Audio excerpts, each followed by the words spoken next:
I'm joined, as ever, by my friend Richard Scott, the good doctor. Hello, sir. Thanks. I was just saying, Andy, earlier, I'm very pleased to see you wearing another version of a Pure Media t-shirt. I'm sure you're trying to encourage people to join in and get some of themselves.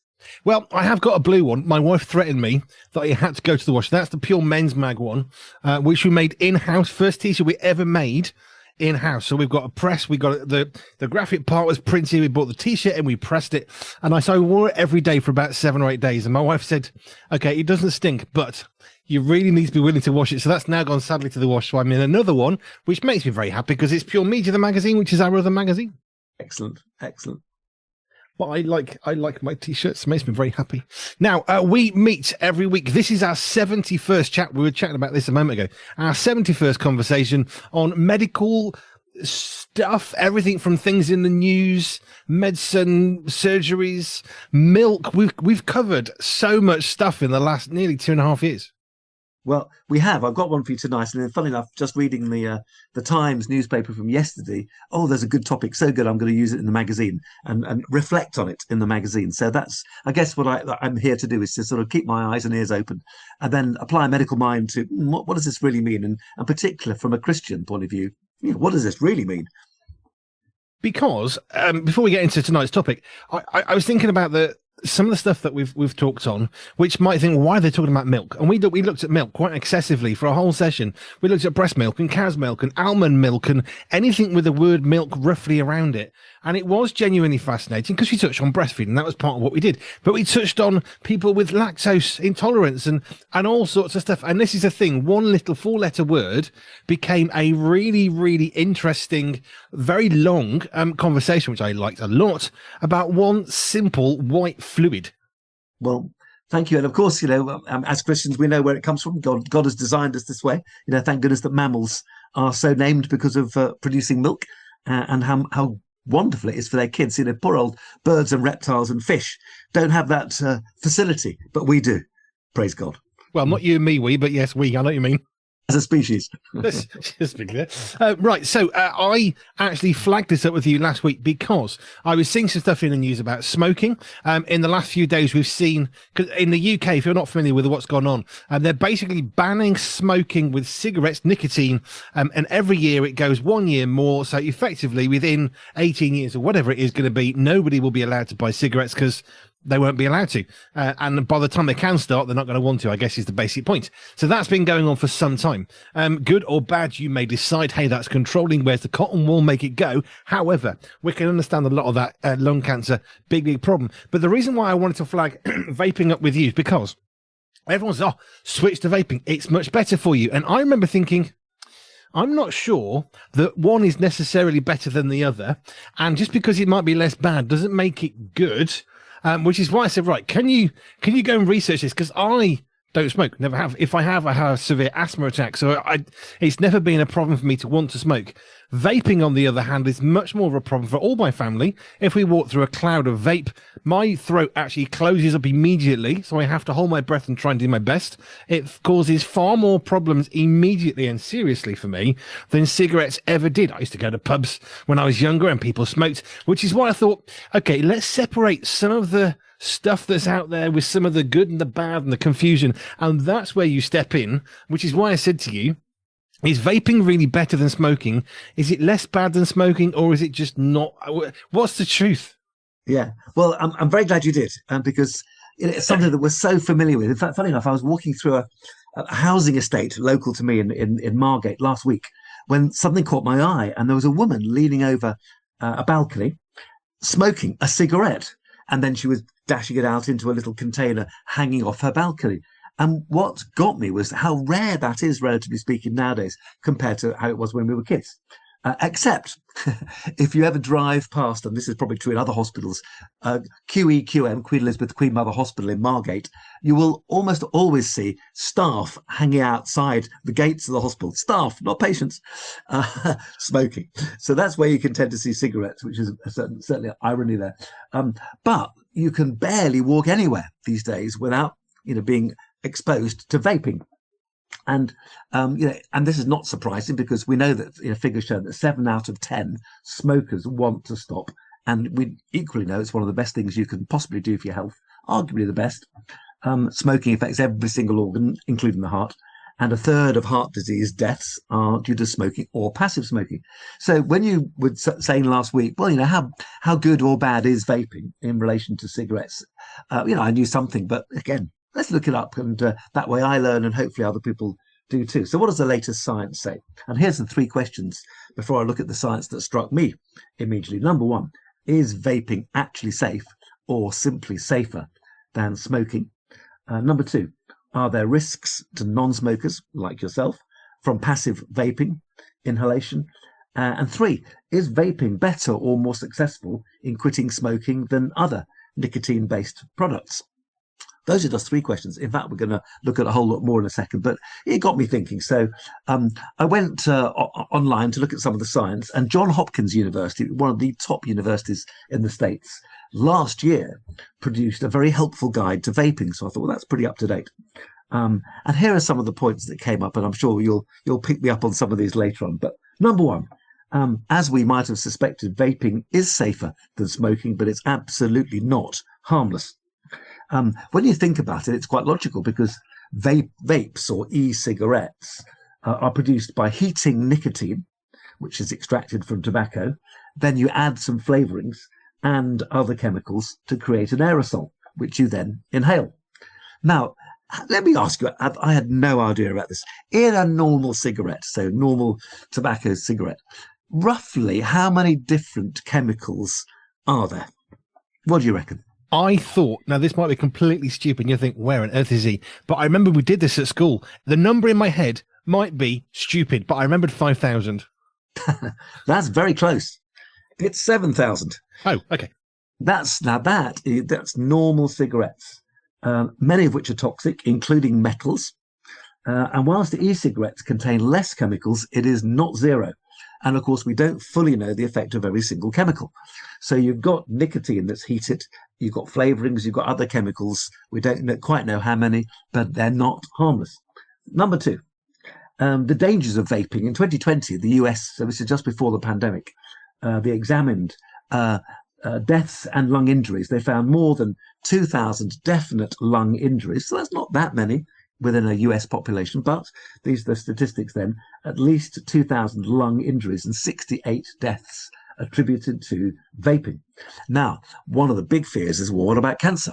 If cigarettes cause lung cancer, which they do, and by the way, at least 40 other cancers are associated with smoking. What about vaping? It's too early to say because cancers take about a 10 to 30 year lead-in time from the substance being coming into the body and the effect. But given the ingredients, it's quite possible. Now we know, we'll look at asthma in the kids of vapors in just a second. But so smoking, we know, is more dangerous, but vaping is not fully safe. And there have been absolutely recorded lung injuries and even deaths from vaping. Number three, and this is where it gets really interesting. Of course, people are naughty.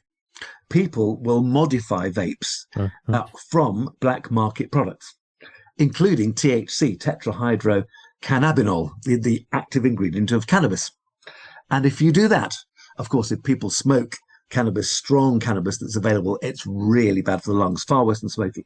Well, if you put your THC, tetrahydrocannabinol, into your vape, wow, that's going to be a lot worse for you. And so the recommendation absolutely is don't buy your vapes online. If you're going to buy vapes, don't do it online.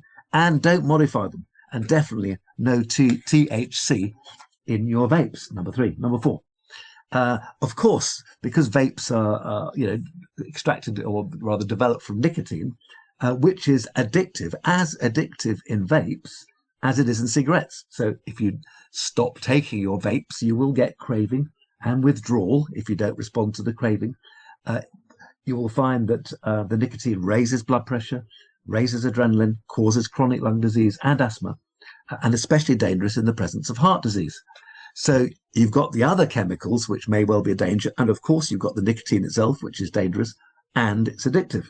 And the addiction is really interesting. Did you know, you might have done, but nicotine is as addictive as heroin or cocaine.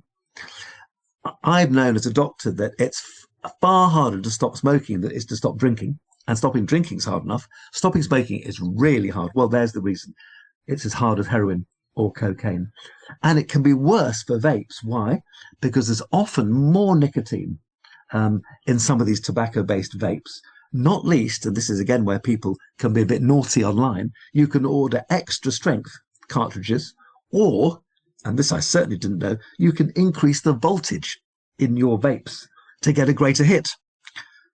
Isn't it amazing? So you can add extra things in like THC, you can alter the voltage, you can order extra strength cartridges. All of these things, of course, will mitigate against vapes being safe.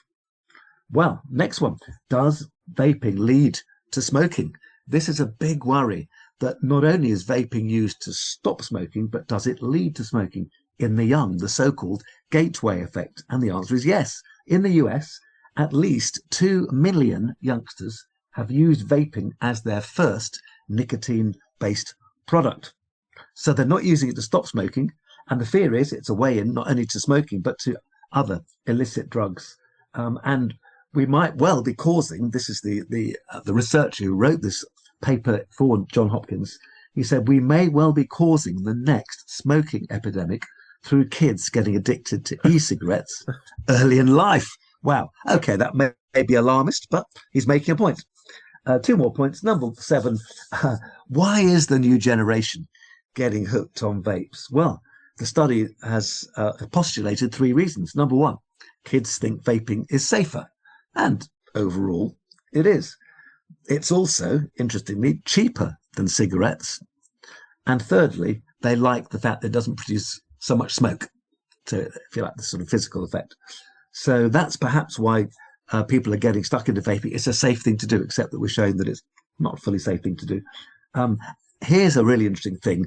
People think, well, it's a smoking cessation tool. It's a way to stop smoking. Do you know it's not licensed in England for that, and it's not licensed in the States for that? Why?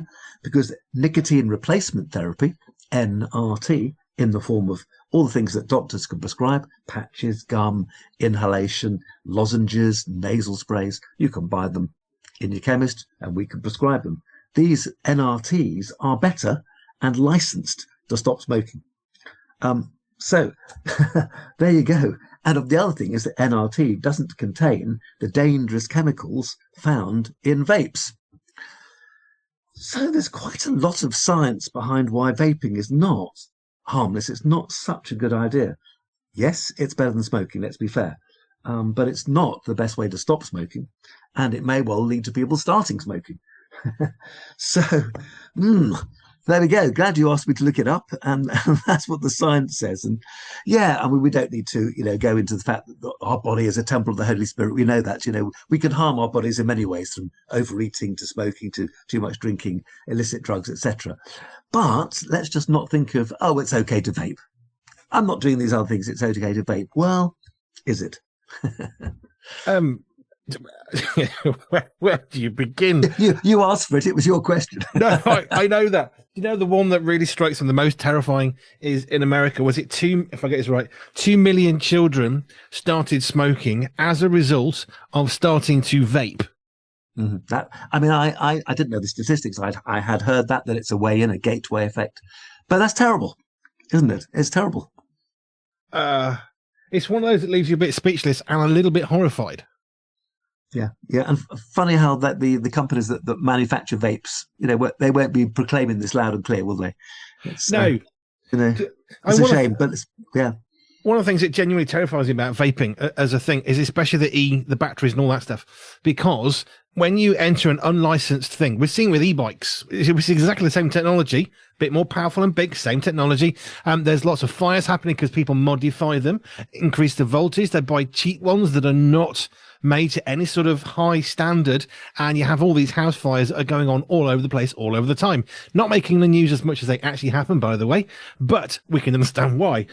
But it's the same basic technology as an e-bike. It's a battery that gets recharged, and if you don't maintain it, or it's made too cheaply, the parts are too cheap. And let's be honest, these businesses are not doing this out of the good of their heart. They want to make money. So the cheaper the part, the more the profit. So that one element, forget anything else, that one moment, the battery, the technology of it inside it, that one is concerning enough if it's not being built to a high standard And let's be frank, there's an awful lot of these around, and you know, because it's electrical, there's a whole bunch of stuff that's not legitimate. Yes, and you mentioned, and I didn't make enough of that really, but when you walk through some vaping smoke, you're worse than walking through cigarette smoke, and certainly there does seem to be a considerable increase in asthma and other forms of lung disease, but particularly asthma in the children of vapors. So people who passively vaping smoke, if you like, that's again a way that it's not safe. It's affecting your kids.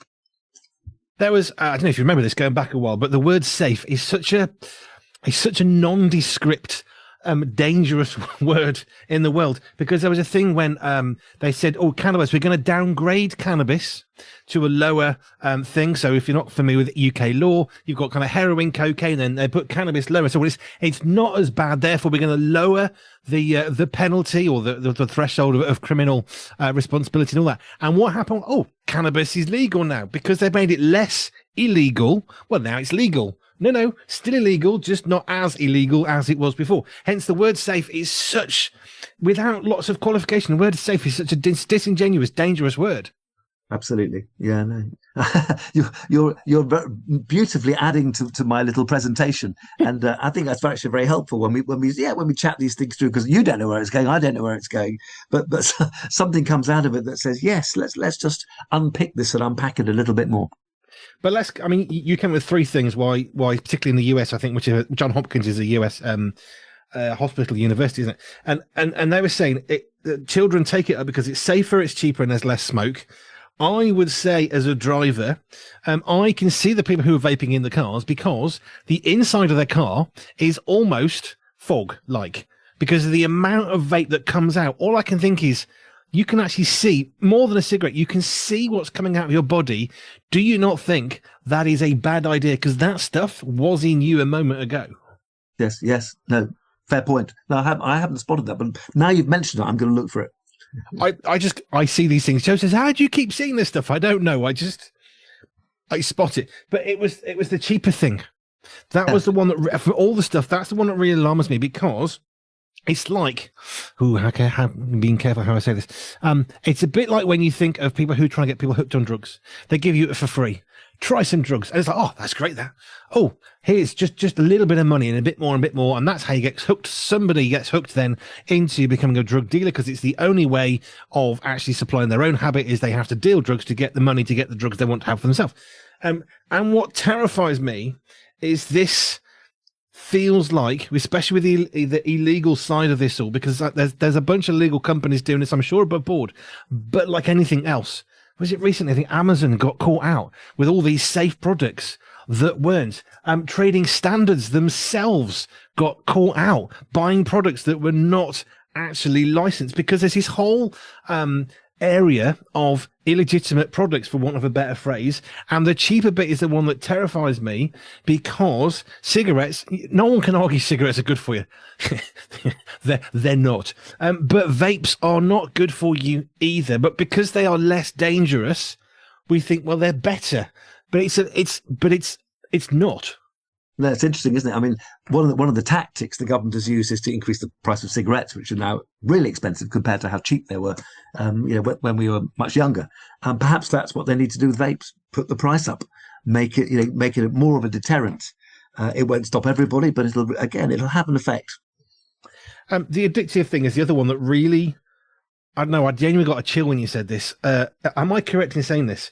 That smoking vapes, it's more addictive than cocaine? No, as addictive as heroin or cocaine. Sorry, okay. So it's as addictive. I mean, that one alone. Relative to smoking, just help us understand this. So smoking a vape is as addictive as taking cocaine or heroin. How addictive relatively is a normal standard nicotine cigarette? Well, no, it's the nicotine within it. So you've got the nicotine within a vape. It's the same as nicotine within a cigarette. It's the nicotine that's as addictive as cocaine or heroin, and vapes contain nicotine. So yes, absolutely, and there's no question that people can get addicted to vaping, and they are, but they think it's okay. And I think what the science is saying is, no, it's not okay. Okay, and then the last thing I wanted to touch on was the very first thing you said: modifications, more voltage, more hit, extra strong. Yes, wow. And then there's the cannabis one, which was just, that's so dangerous. But I mean, why bother? Why bother modifying your vape, adding cannabis to it? Maybe it's to persuade other people that you're doing something that's not as bad as having a normal a normal spliff. I don't know, but it's just that's a strange thing to do. It's strike, like you're sort of giving yourself something on one hand and taking it away on the other. I don't quite understand it. Mm. I know when we saw the vape thing coming out, I thought, well, okay, if this is actually going to be safer than smoking, I can understand it and make a good thing. If it's going to help people get off cigarettes, then it's a good thing. But like you say, it's not licensed like it would be for a doctor saying, okay, here's a prescription of, I don't know, codeine or something. I the first thing that came to me. That's licensed. It's made in a laboratory. It's very carefully controlled, made, passed, all the rest of it. If you've got unlicensed medical kind of stuff, which is what people are using this for, they're using it one way or another to medicinally do something for themselves. That's actually quite scary as well, because there's no control on this. So who knows what the heck's in that stuff if you're buying it? And like you say, if you're buying it online, who's made it? No, and that goes back to the discussion we've had about alternative medicines, and it needs to be regulated. But if you're dare I say deliberately misbehaving, trying to bypass the system and do stuff online, then it's Russian roulette, and it's your fault. So don't do it. Yeah, I like to say, there's no point in going into looking after your body, because hey, that's a whole other topic for another day, perhaps. I also don't think we should go into is it right or wrong for the government to say you should buy smoking or not, cigarettes or not. That's a whole other conversation as well. I wanted to stick to the fact that vape cigarettes, are they safer? Are they not safer? And I guess, well, yeah, they are still safer than smoking. But please don't go away with the idea that they're fully safe, because clearly they aren't. No, thank you, Richard. That's the bit that I didn't know. And if you do vape, please don't come near me with them, because I'm not saying I like smoking, because I really don't. I'm an asthmatic and it gives me bad asthma attacks. But I can actually breathe if I'm around cigarette smoke. With a vape, I can't. I'll have to listen out to other people saying that. I've not heard that before, but I can get it, and I'm going to listen out now. You're triggering my thought processes. Oh, jolly good. I mean, it could be because you get, I think, I don't know. I genuinely feel like an idiot, but you get scented vapes as well, don't you? Mm. So that could be perfumes. 40% of the population are allergic to perfume, so that's probably not good either. Mm-hmm. Mm. Sure. Well, that was an interesting topic. It's one that's been bugging me for about 5 years. Oh, about how long they've been here.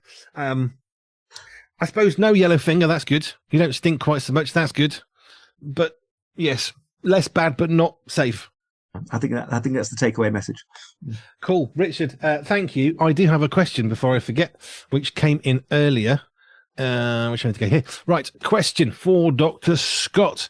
I was thinking the other day about a vasectomy, and every man who's listening has just crossed their legs and winced. I've never needed to consider it. I wondered, what are the moral ramifications? Wow, okay, this is a big one. In Genesis, it says, be fruitful, multiply, fill the earth. I know of really good people who've had a vasectomy, but are there any moral issues with a vasectomy? In my mind, it seems a bit unnatural, but I am not knowledgeable or experienced enough to make any statements on this subject. And go. Well, that's a question I haven't been asked before, and certainly at the time, to be fair, when God instructed people at the beginning of time to be fruitful and multiply and fill the earth, that was at the beginning of time, when populations were obviously very small. Now they're very large, and I think there is a moral aspect to keeping the population down. To be fair, we may have gone too far in the West at the moment, because at the moment the number of children per woman has fallen below the 2.1 that's needed to maintain our population. So I think we've gone a bit far. But overall, I think there is a very good case, certainly worldwide, for keeping the population down. Because if you look at poor countries like Africa, most people have got 5, 6, 7, 8 children, several of whom often die because of poverty and disease and other reasons. It would be far better to concentrate resources through contraception, through, if you like, population control. Then they can use their money more wisely. And also, of course, that must be linked with looking after their existing children far better, and wealth. And it's a big subject. But I don't think there's any moral issues now to having a vasectomy. And I think actually one could argue that it's men being kind to women, rather than putting all the responsibility and all the sort of eggs in her basket. That's the wrong word for it. putting all the responsibility on the woman to take contraception, and it's an almost foolproof. Nothing's completely foolproof. The occasional vasectomy does reanastomose, does join up again, but that's rare if you do the operation properly. Yeah, I think it's morally sound. There's no moral case against it. When I started reading, I didn't realize what the question was, but that's quite deep, isn't it? It's a very good one. But we're not afraid of tackling stuff, because here's the thing: if we don't talk about stuff, somebody will. And if you haven't got some wisdom in you, and hopefully me prodding a little bit, we won't have sensible conversations on these things, and we really need to. No, absolutely. And yeah, we haven't tackled contraception and populations and stuff that, maybe that's for another day, but that's a very interesting question, and certainly one I haven't thought of before. I do like the idea of a man thinking about these things, and helping his missus out with a problem. Yes. My advice: don't ask me about my experience, because that would not be good for you. It's very good for most people. Don't ask my advice. Correct. Is all I'm going to say. Richard, thank you. I really enjoyed that conversation, because it's relevant, it's poignant, it's of the moment, and I think that this is why I love these sessions. There is so much confusion in the world. There is so much shouting and so much information overload. It is so good and wise to take a step back and have a different look and think, okay, what's really going on with this subject? And that's what we do here on this, which I love. Dr. Richard Scott, thank you, sir. Always a pleasure to see you. We'll be back next week for more. See you.